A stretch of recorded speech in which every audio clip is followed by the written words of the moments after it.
Le tabac est responsable de 73 000 décès par an. Notre région présente un taux de mortalité de plus 20% par rapport à celui de la France.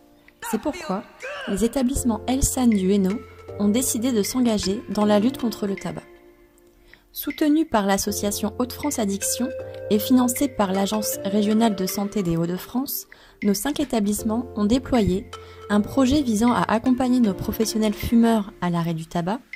Dans ce cadre, nos établissements ont obtenu le label Établissement sans tabac et visant à aider les patients fumeurs à arrêter de fumer par le biais d'actions de prévention, de sensibilisation et d'accompagnement. Une démarche de sevrage tabagique est proposée aux patients fumeurs souhaitant arrêter de fumer avant, pendant et après leur hospitalisation en partenariat avec leur médecin traitant.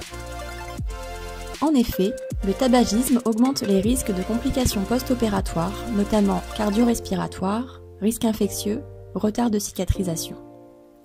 Or, l'arrêt du tabac avant une intervention chirurgicale réduit de 60% les complications post-opératoires.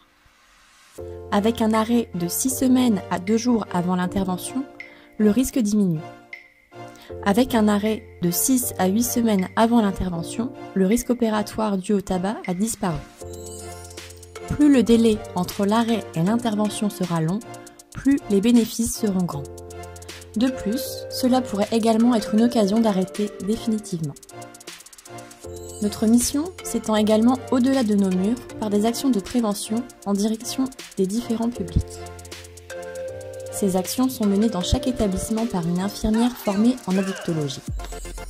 Elles effectuent des consultations au sein de l'ensemble des établissements, auprès des patients, des salariés, et assurent des missions d'éducation auprès des patients atteints de pathologies en lien avec le tabac. Le but de la consultation tabacologique est en premier lieu de faire le point et de discuter de sa consommation. Pourquoi on consomme et comment. Discuter des interrogations, des craintes, des idées reçues, des questions éventuelles sur les risques.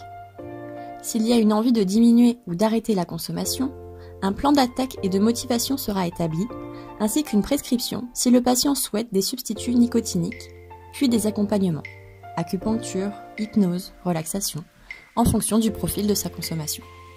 Si la personne est déjà en sevrage, un point sur celui-ci sera effectué. S'il y a une tentative non réussie d'arrêt ou de réduction, ce n'est pas un échec, mais une expérience pour que la prochaine tentative soit réussie. En cas de besoin particulier pour le patient, les infirmières référentes addictologie bénéficient de l'appui des centres de soins d'accompagnement et de prévention en addictologie, qui peuvent apporter un soutien par une assistante sociale ou un psychologue par exemple.